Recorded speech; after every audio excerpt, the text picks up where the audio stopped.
नमस्ते, प्रणाम। बिहार एक ऐसा राज्य है जहां अक्सर स्वास्थ्य व्यवस्था को लेकर सवाल उठते रहते हैं, लेकिन हाल ही में जो घटना सामने आई है उसने पूरे राज्य को झकझोर कर रख दिया है। पटना मेडिकल कॉलेज और अस्पताल पीएमसीएच में एक रेप पीड़िता को समय पे इलाज और बेड नहीं मिलने के कारण उसकी मौत हो जाती है। इस घटना के बाद बिहार के स्वास्थ्य मंत्री मंगल पांडे पे सवालों की बौछार हो गई है। विपक्ष के नेता तेजस्वी प्रसाद यादव ने सरकार और खासकर मंगल पांडे को कटघरे में खड़ा कर दिया है। आइए विस्तार से समझते हैं कि यह पूरा मामला क्या है, विवाद क्यों हुआ है और इसमें कौन कौन सी लापरवाही सामने आई है। घटना की शुरुआत होती है एक नाबालिग रेप पीड़िता से, जिसे गंभीर हालात में पीएमसीएच लाया गया था। पीड़िता के परिवार वालों का आरोप है कि अस्पताल प्रशासन ने उसे समय पे बेड नहीं दिया और इलाज में भी लापरवाही बरती गई।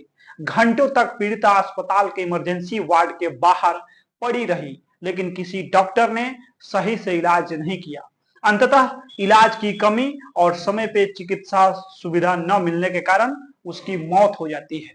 इस घटना की तस्वीरें और वीडियो सोशल मीडिया पे वायरल हो गई है। एक मासूम लड़की जो पहले ही एक गंभीर अपराध की शिकार हुई थी, अब सरकारी लापरवाही के कारण अपनी जान गंवा बैठी। पीएमसीएच बिहार का सबसे बड़ा और सबसे पुराना सरकारी अस्पताल है। एक समय था जब इसे बिहार की मेडिकल व्यवस्था की रीढ़ कहा जाता था, लेकिन अब यह बदहाली और अव्यवस्था का प्रतीक बन चुका है।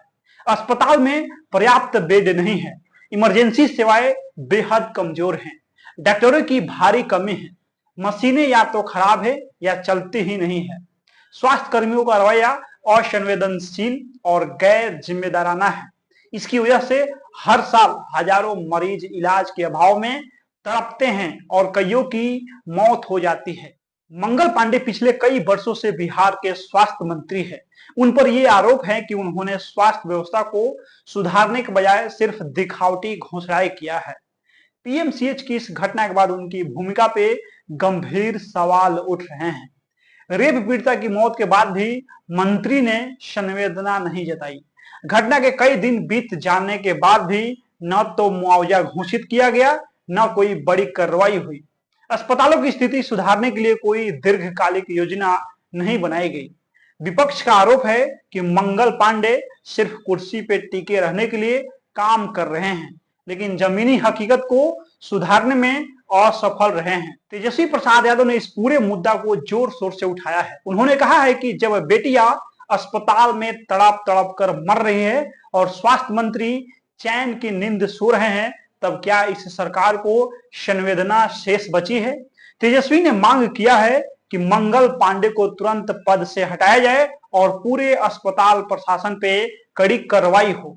उन्होंने यह भी आरोप लगाया है कि सरकार सिर्फ आंकड़ों में सुधार दिखा रही है, असल में स्थिति और बदतर हो गई है और आगे भी होती जा रही है। इस घटना के बाद सोशल मीडिया पे आम जनता का गुस्सा फूट पड़ा है। लोगों ने लिखा है कि बेटी बचाओ सिर्फ नारा बनकर रह गया है।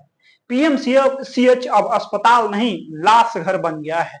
अगर किसी मंत्री के बच्चे को इलाज नहीं मिले, तब समझ में आएगा कि आम जनता क्या झेल रही है। सबसे दुखद बात यह है कि इस पूरे मामले पे सरकार की तरफ से कोई ठोस बयान नहीं आया है। मुख्यमंत्री नीतीश कुमार ने अब तक इस पे कोई टिप्पणी नहीं किया है। न तो दोषियों पे कोई सख्त कदम उठाया गया है, न ही भविष्य में ऐसी घटनाएं न हो इसके लिए कोई आश्वासन मिला है। यह मामला सिर्फ एक रेप पीड़िता की मौत का नहीं है, यह बिहार की बदहाल स्वास्थ्य व्यवस्था का आईना है। यह सरकार की संवेदनहीनता का प्रतीक है। यह उस सिस्टम की हार है जिसे जनता ने चुना था अपनी सुरक्षा और सम्मान के लिए, लेकिन जब तक स्वास्थ्य मंत्री जैसे पदों पे बैठे लोग जिम्मेदारी नहीं लेंगे, तब तक पीएमसीएच जैसी घटनाएं बार बार होती रहेंगी। यह सिर्फ राजनीति नहीं, मानवता का सवाल है। अगर इस पर अब भी सरकार जागती नहीं है, तो आने वाला समय और भी भयावह हो सकता है। तेजस्वी प्रसाद यादव अपने प्रेस कॉन्फ्रेंस में कहते हैं कि जब वे स्वास्थ्य मंत्री थे, तब उन्होंने 6 सितंबर 2022 को डॉक्टर अभिजीत को ड्यूटी से अनुपस्थिति रहने के कारण बर्खास्त किया था। हालांकि उनकी सरकार के पतन के बाद, यानी उनकी सरकार गिरने के बाद, डॉक्टर अभिजीत को फिर से नियुक्त किया गया। जिसे तेजस्वी प्रसाद यादव ने आरएसएस से जुड़ा व्यक्ति बताते हुए राजनीतिक संरक्षण का उदाहरण बताया है।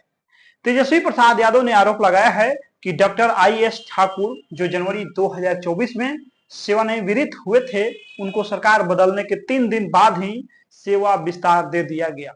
यह सेवा विस्तार मुख्यमंत्री नीतीश कुमार के सीधे हस्तक्षेप से हुआ है, ताकि 5,000 करोड़ के पीएमसीएच पुनर्विकास परियोजना पे उनका नियंत्रण बना रहे। तेजस्वी यादव कहते हैं कि डॉक्टर अभिजीत पे की गई कार्रवाई केवल दिखावटी है, ताकि असली दोषियों को बचाया जा सके। बाकी इस वीडियो में आप लोग मंगल पांडे के बारे में क्या सोच रहे हैं, मंगल पांडे के बारे में क्या प्रतिक्रिया देना चाहते हैं, इस वीडियो में अपना प्रतिक्रिया दे दीजिए। मिलते हैं अगला वीडियो में। बहुत बहुत धन्यवाद।